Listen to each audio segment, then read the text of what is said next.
We hebben in dit gedeelte uit Hebreeën weer gehoord over onze grote hogepriester, over Jezus Christus, hoe uitnemend, hoe wonderbaar hy is.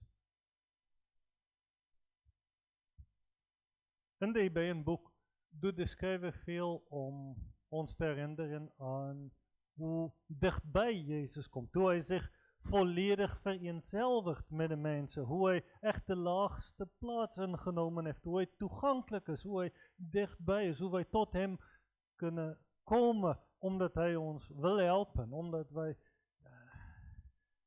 een hogepriester hebben die medelijden heeft met onze zwakheid. Maar in dit gedeelte benadrukt hy de grootheid, de verhevenheid, de heerlijkheid van de Here Jezus. En niet alleen hier, eigenlijk een grote deel van het boek. En waarom?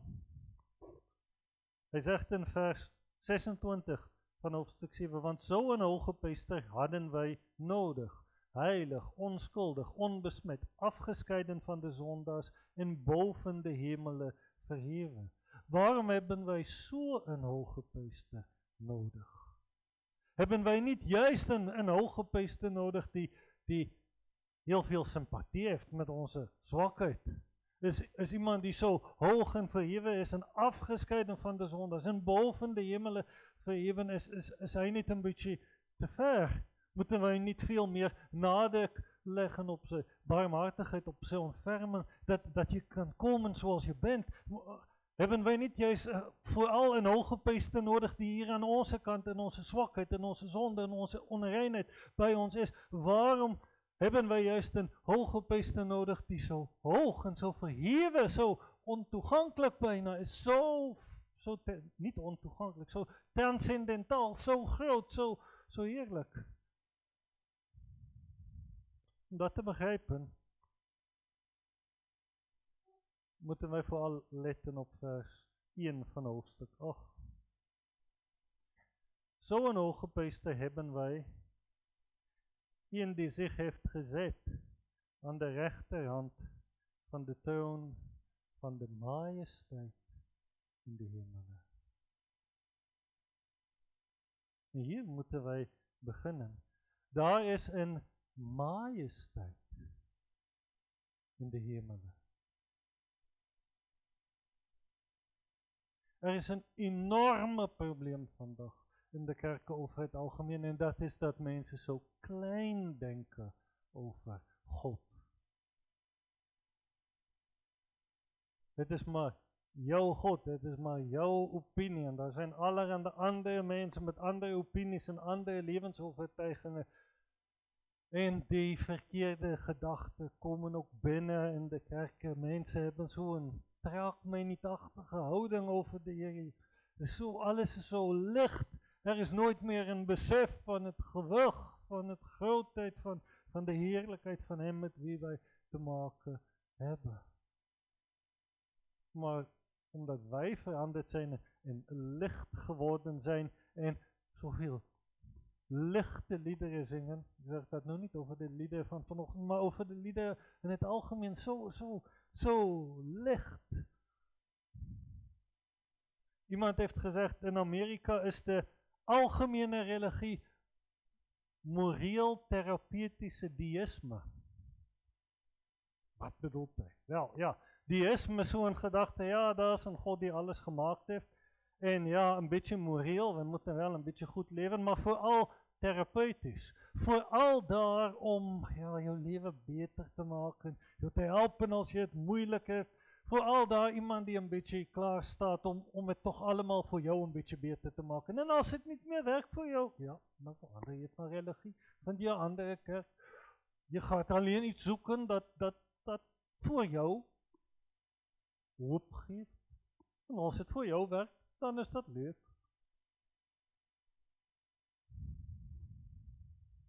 Dit is gewoon zo dat heel veel mensen zo denken.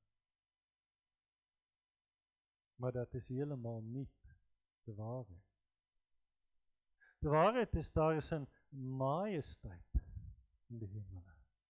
Een majesteit dat onbeskryfbaar groot en heerlik is. Die ewige God, die alle dinge gemaak het, uit wie alle dinge 'n oorsprong hebben. Die ewige God, die nie afhanklik is van 'n mens. Die ewige God, die volmaakt gelukkig en volmaakt heilig en heerlik is en alle aanbidding van alle hemelwesens krijgen of enige mens op aarde nou ag geeft aan hem of niet. Hy heeft echt onze aanbidding niet nodig. Hy heeft ons echt niet nodig. Hy is echt niet aan het kyken hoeveel mense kan hy vir sy team krijgen hier in België. Echt niet. Hy is de volkome onafhanklike. Hy is degene die uit zichzelf bestaat, die nie sy bestaan te danken heeft aan iemand anders. Hy is degene die voor alle dinge is. Van ewigheid tot ewigheid bent u God, zegt Psalm 90. Hy is degene die zich aan Moses openbaarde in een brandende braamstruik. Een vuur dat zichzelf niet verteert. De wetenskap leert ons, selfs onze zon is bezig zichzelf te verteren. Het gaat wel miljoenen jaren duren, maar eindelijk om te kunnen schijnen, eindelijk gaat brandstof gedaan zijn. Maar onze God, de levende God, is een helder brandend vuur dat eeuwig brandt, dat eeuwig dynamisch en krachtig en licht en levend is en een onuitputbare bron van leven is. Een majesteit, iemand voor wie je buigt, iemand wie je respecteert, iemand voor wie je vreest.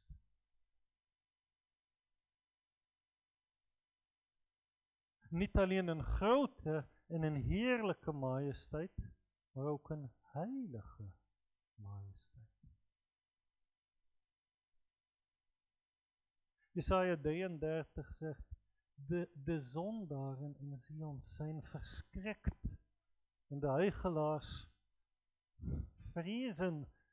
Wie van ons kunnen met een eeuwigdurende vuur leven? Wie kunnen in de tegenwoordigheid van de altijddurende branding bestaan? Hy is heilig. Daarom is Christus en hooggepriester in de ware heiligdom.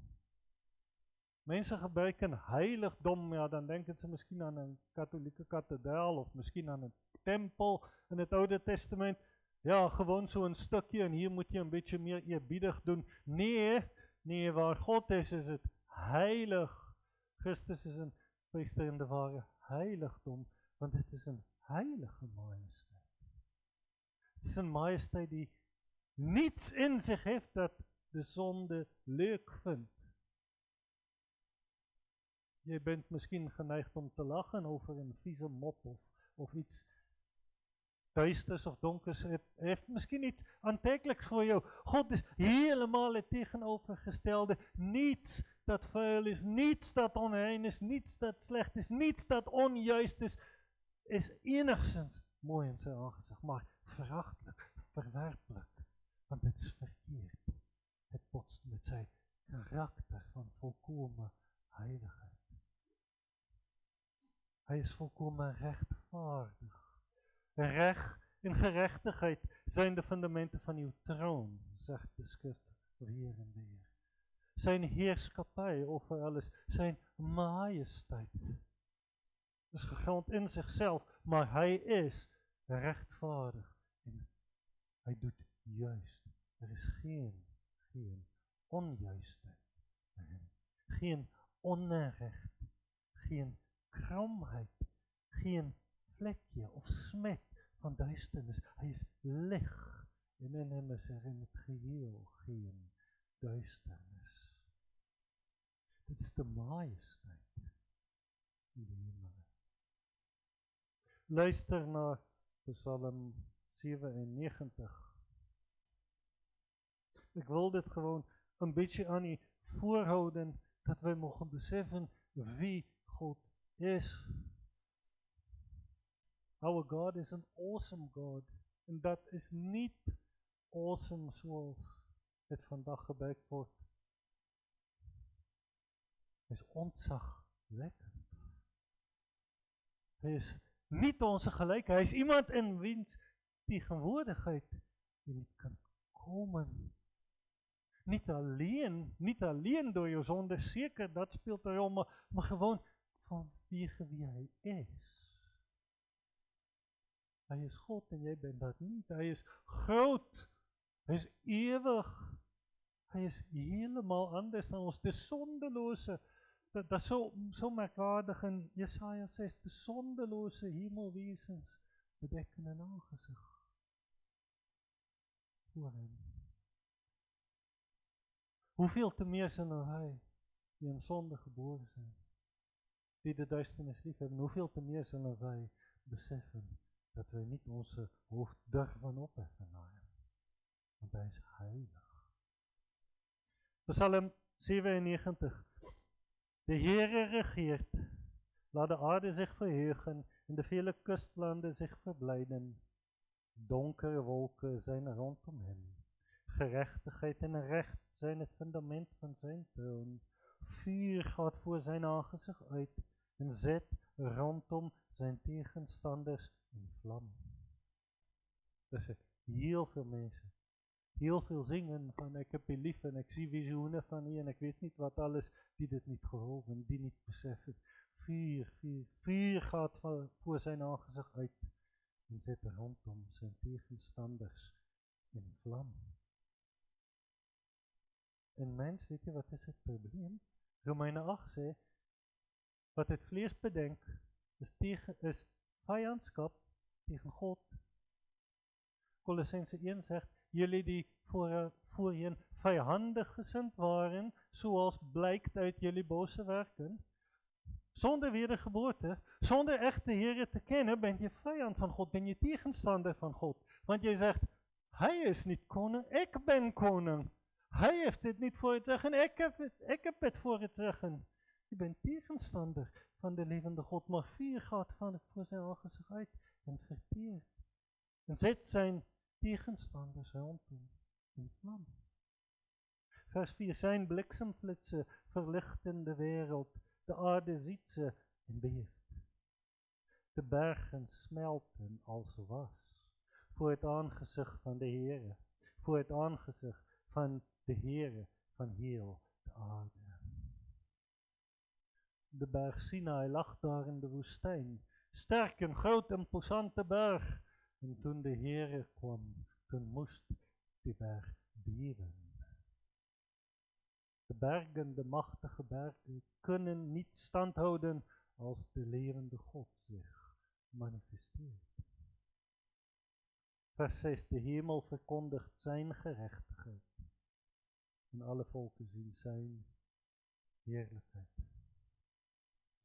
Nog één gedeelte, Ezekiel 1 vanaf vers 26. Ik hoop dat het gewicht van wie hij is een beetje gaat wegen op u. In Ezekiel 1 ziet Ezekiel een visioen. Eerst een stormwind en een kracht. Dan ziet hij levende wezens. Heel merkwaardige levende wezens vol ogen die alles ziet. En met wielen die in allerhande richtingen kunnen gaan. En dan ziet hij boven de levende wezens zijn al merkwaardig, bijzonder, maar boven de levende wezens ziet hij een uitspansel. De Zendestatenvertaling zegt een gewelf, maar een uitspansel is een beter woord. Hij ziet een uitspansel boven die levende wezens. Het is een uitspansel.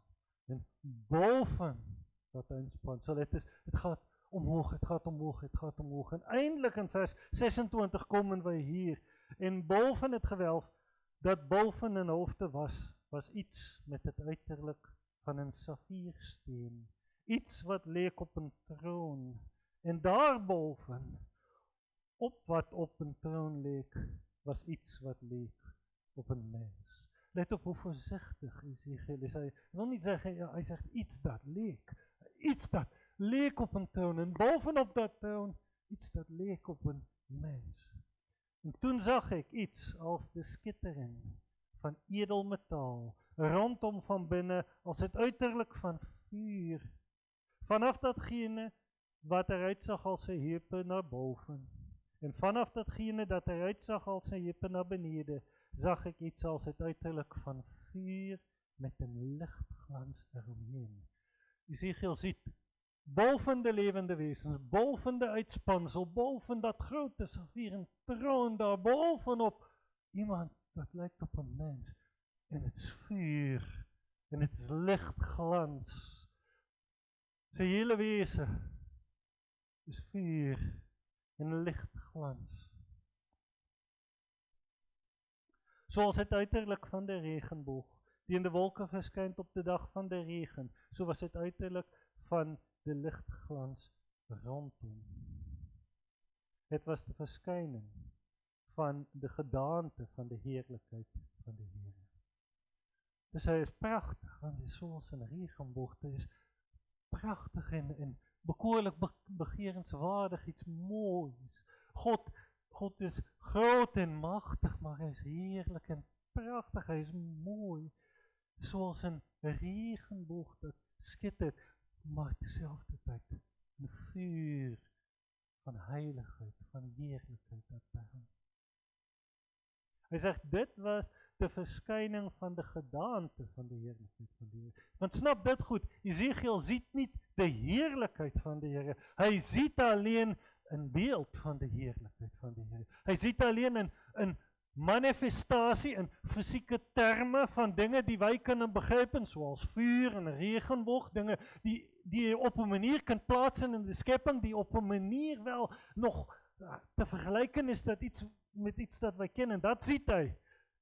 Maar de realiteit van de heerlijkheid van God kan hij niet zien. Want God in zijn wezen is zo anders dan ons. Is zo verheven, is zo heilig. Hij is God en hij is niet zoals de schepper. Dus hij ziet een gedaante, een vorm van de heerlijkheid van de Heer. En toen ik dat zag, wierp ik mij met mijn gezicht ter aarde. En ik hoorde de stem van iemand die sprak. De profeet, die misschien zichzelf wel een beetje rechtvaardig en goed konden vinden in vergelijking met al die ontrouwe ballingen en al die ontrouwe Israëlieten. Hij was immers wel iemand die de Heer vreesde. Wel, toen hij de Heer zelf zag, toen bleef er geen kracht in hem. Hij moest gewoon op zijn aangezicht vallen. Zoals Johannes, de geliefde apostel, op zijn aangezicht moest vallen toen hij Jezus Christus in een heel soortgelijke manifestatie zag op de eiland van Patmos. Hij die tijdens het laatste avondmaal op de borst van Jezus leende. Toen hij Jezus zag in zijn heerlijkheid, viel hij zoals het dode aan zijn voeten.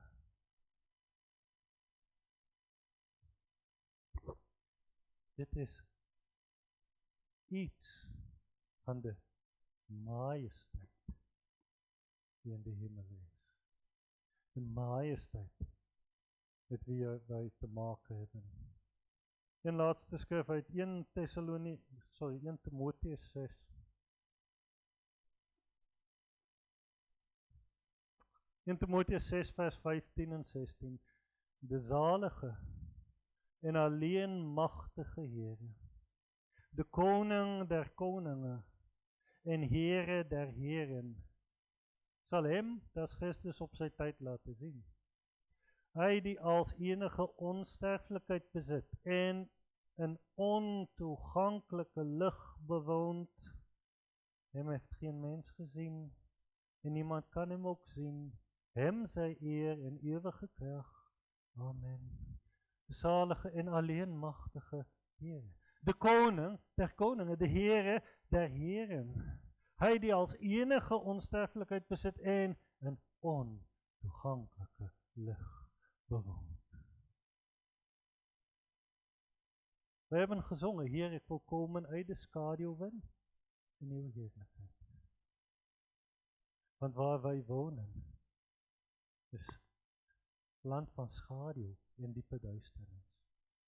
In vergelijking met wie hij is, waar hij is. Hij bewoont een ontoegankelijk licht.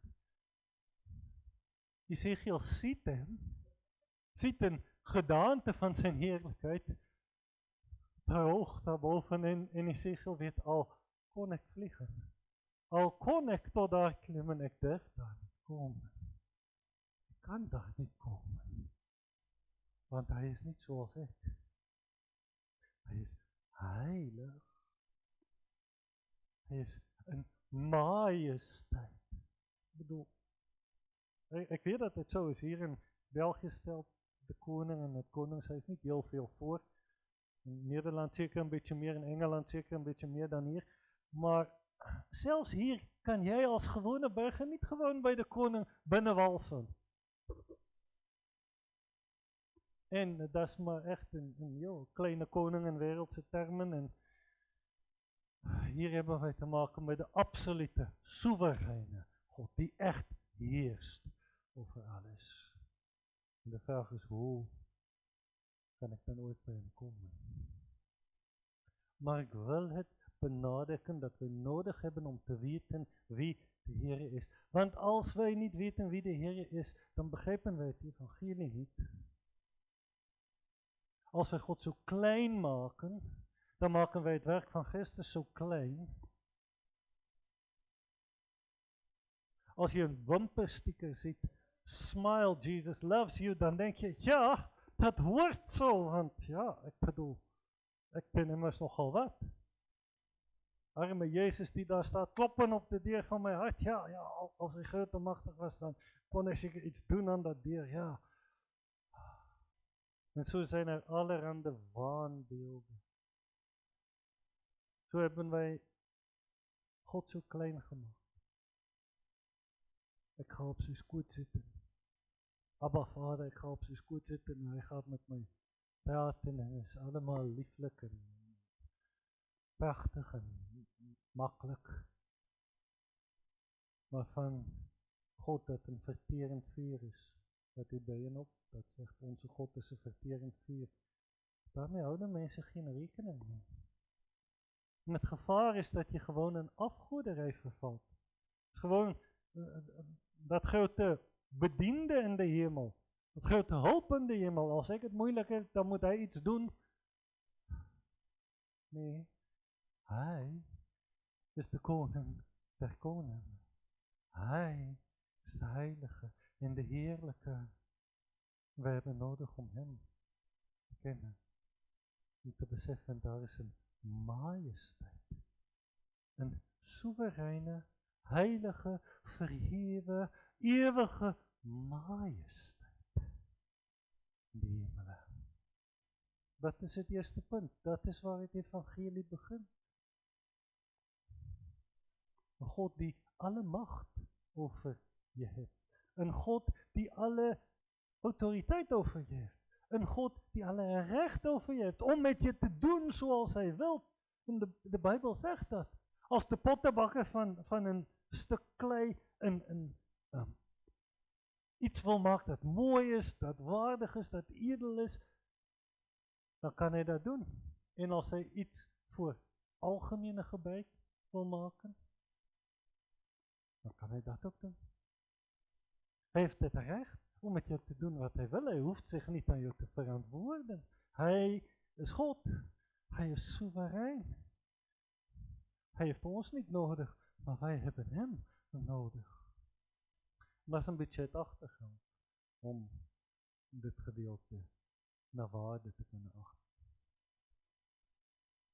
Daarom hebben wij zo'n hoge priester nodig. Ja, wij hebben een hoge priester nodig dat volledig één is geworden met de mens. En dat hebben wij. Jezus heeft zichzelf ontledig, is volkomen mens geworden, heeft onze schuld op het kruis genomen, heeft zichzelf volledig aan de mensheid verbonden, is gestorven in de plaats van mensen. Hij is echt volledig een met ons geworden. Hebreeën zegt, hij is in alle opzichten verzocht zoals wij. Hij heeft door wat hij geleden heeft, gehoorzaamheid geleerd, zegt Hebreeën.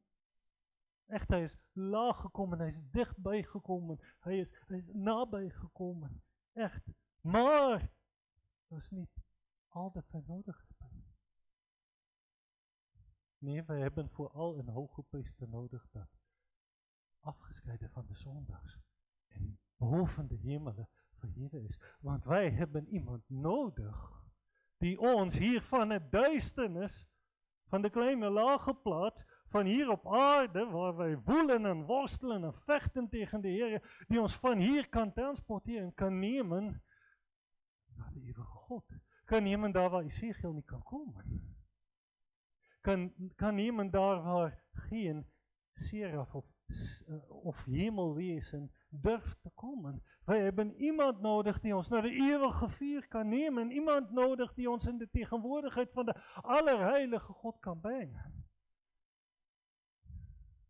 Dat is wie Jezus is.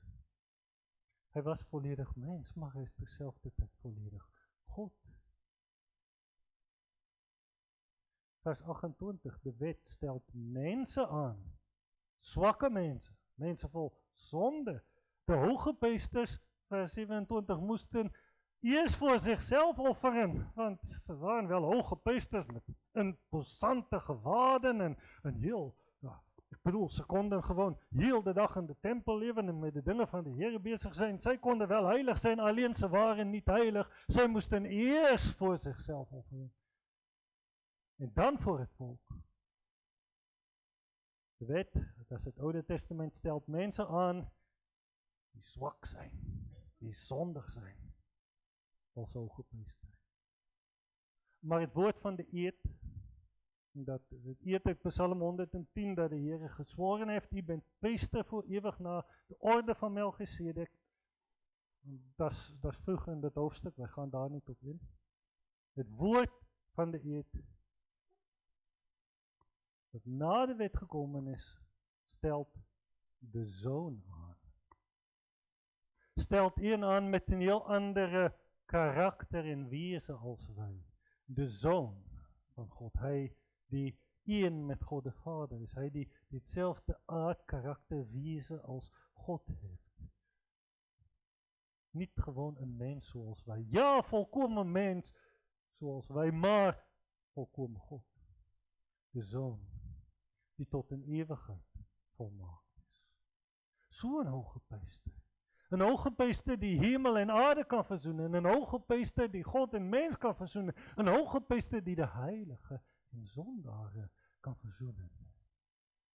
Want hij is dezelfde met God en mens.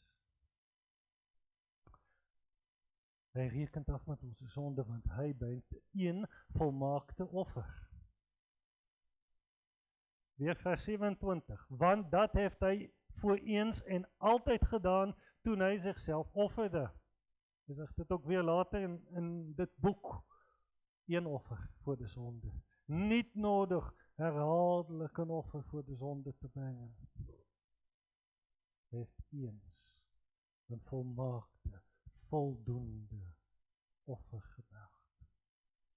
Om eeuwige zaligheid te bewerken voor alle mensen. Van alle tijden, met al hun zonden die in hem geloven, die op hem vertrouwen. Hij heeft eens en voor altijd geofferd, het is klaar, het is volbracht.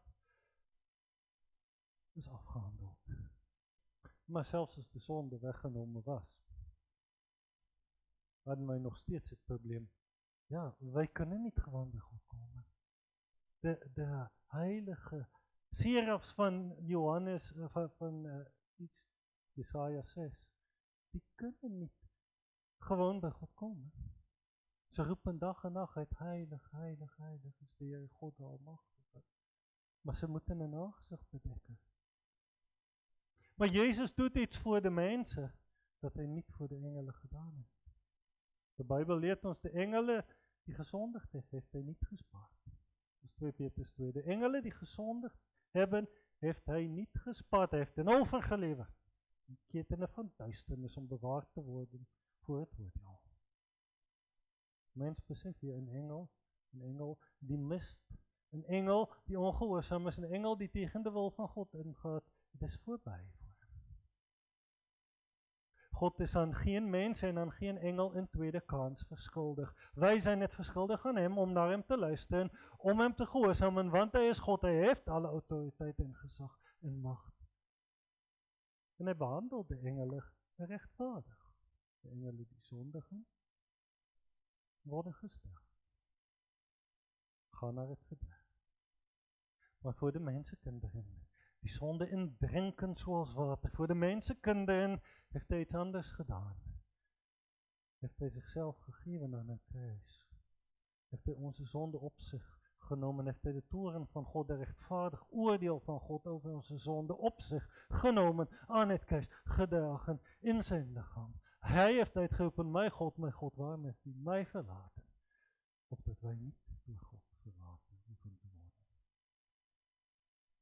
Opdat de volmaakte gerechtigheid, volmaakte rechtvaardigheid van God vervuld zal worden in zijn Zoon aan het kruis, en dat hij zondaren vergeeft.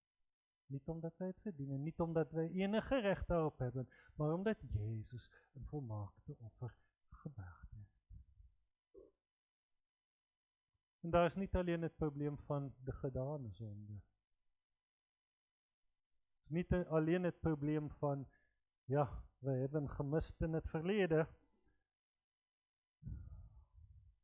Daar is het probleem dat wij missen in het heden. Dat wij niet de Heer onze God lief hebben met heel ons hart, heel ons ziel, al ons kracht en al ons verstand. Dat wij hem niet boven alles eren en danken als God.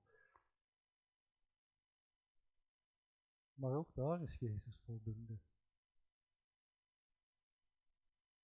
De vroegere hogepriesters waren zwak en waren zondig en waren sterfelijk. Zij bleven maar voor een tijd en dan moest een volgende komen. Ze werden door de dood verhinderd als priester te blijven. Maar hij, vers 24, Jezus Christus, omdat hij blijft tot in eeuwigheid, heeft een priesterschap dat niet op anderen overgaat. Hij heeft veel daarover gezegd in dit hoofdstuk. Kijk naar vers 16. Die dat niet geworden is op grond van een wettelijk voorgeschreven afstamming, maar het kracht van een onvergankelijk leven. Jezus was geen priester bij de stam van Levi, zoals de wet voorschrijft. Hij is niet priester geworden omdat hij aan de wettelijke voorschriften voldeed. Hij is priester geworden omdat hij heeft wat geen andere priester ooit gehad heeft, een onvernietigbare leven. Hij is priester geworden. De kracht van onsterfelijkheid, de kracht van een leven dat niet voorbij gaat. Omdat hij blijft tot in eeuwigheid, heeft hij een priesterschap dat niet op anderen overgaat. En daarom, alles dat ik tot nu toe gezegd heb over zijn grootheid, over zijn majesteit. En daarom, vers 25, kan hij ook volkomen zalig maken. Wie door hem tot God gaan, omdat hij altijd leeft om voor hem te pleiten. Hij leeft tot een eeuwigheid. En hij leeft met een doel. Hij leeft met het doel om te pleiten, om voorspraak te doen, om in te treden voor ieder die door hem tot God gaat. Voor ieder die snapt, ik kan nooit uit mezelf tot de heilige God naderen. Maar snap je dat? Zie, daar is een gevaar. Je groeit op vanaf kleins in een evangelisch kerk. Je zingt liederen van Jezus is dichtbij en Jezus houdt van ons en al die dingen. En je wordt nooit hiermee geconfronteerd. Je gaat nooit echt hierover denken. Hij is heilig. En ek ben dat nie. Dit is nie gewoon dat, wanneer ek wil, dan kom ek gewoon na Jezus en hy moet maar klaarstaan vir my.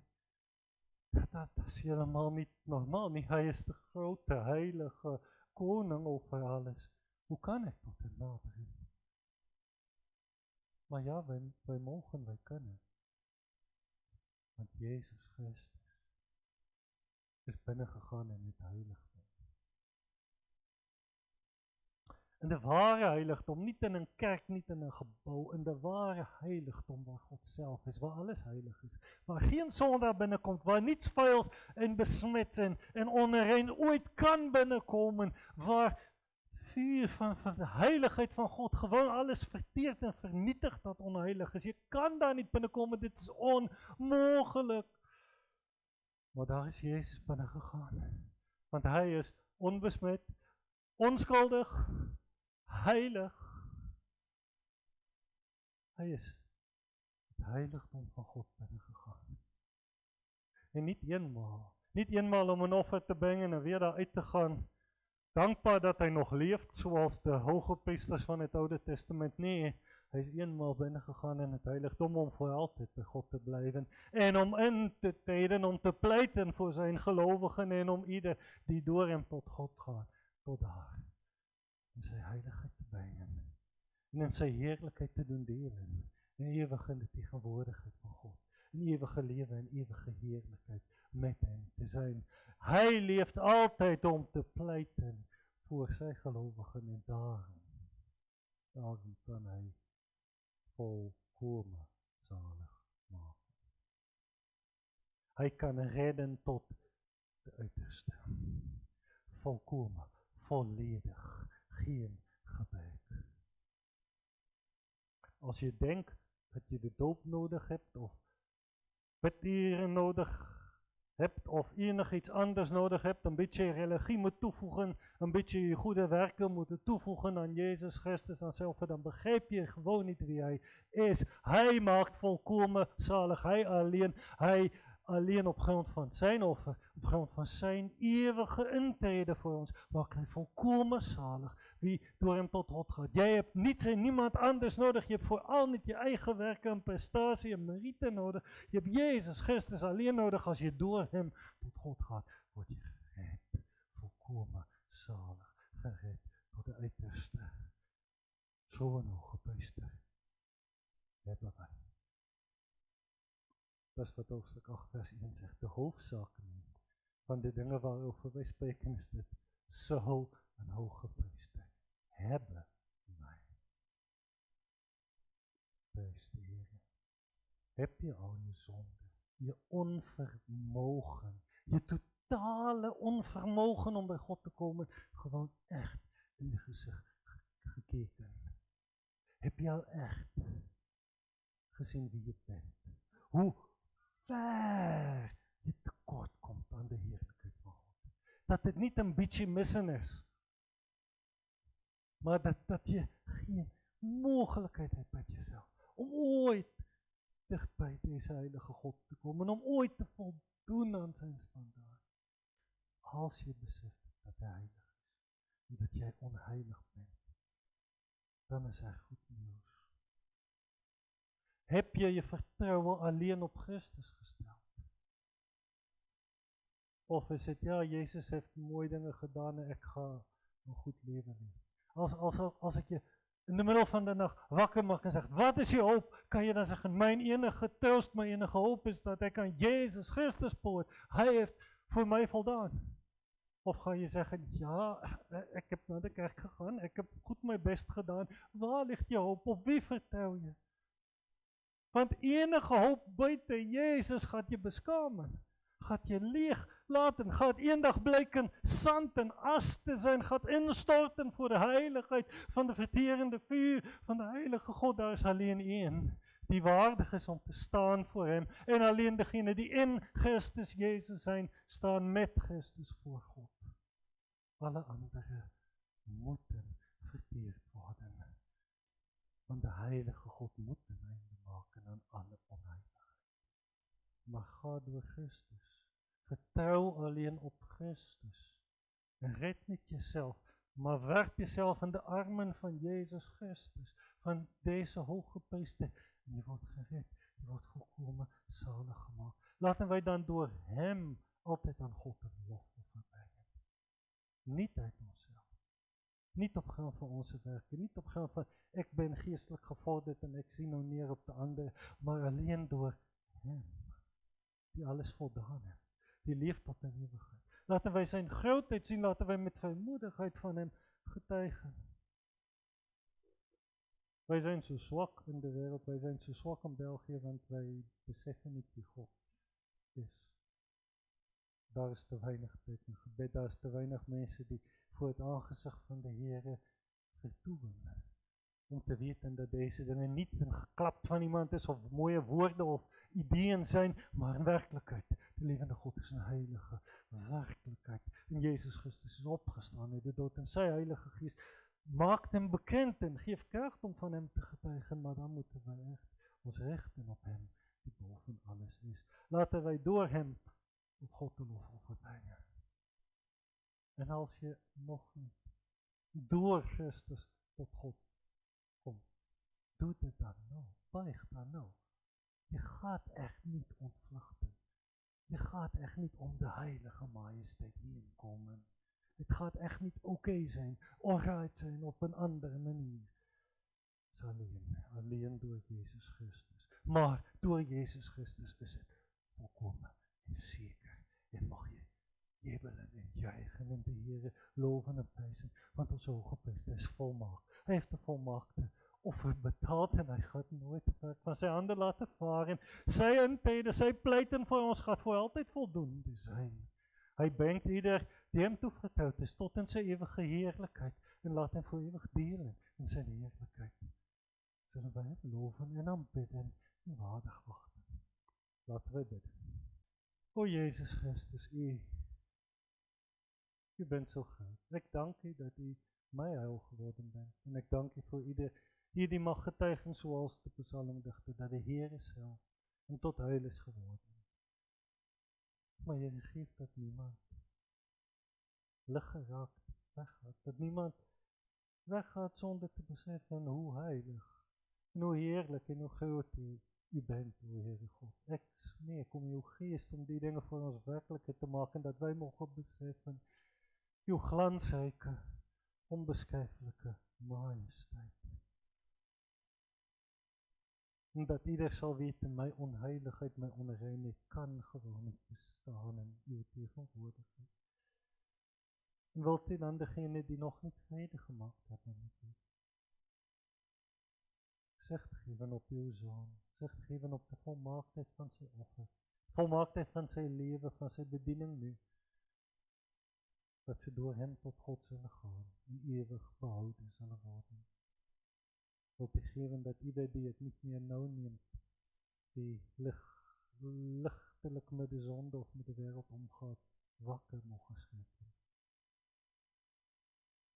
Wilt U geven, Heer, dat ons harten op Christus gericht zullen zijn, waardoor het geloof wij, Hy in ons harten mag wonen, mag blijven, dat wij van heerlijkheid tot heerlijkheid veranderd mogen worden. Met vrijmoedigheid te getuigen, om te danken, om vol van lig en leven te zijn. Niet uit onszelf, maar door U. O Heer Jezus Christus, word verheerlijkt in ons midden, U alleen bent waardig. Hoe kunnen wij Uw heerlijkheid en Uw majesteit naar waarde bezingen, beschrijven, bedenken? Maar Heere, U bent heilig, U bent wonderbaar, we willen U loven en prijzen.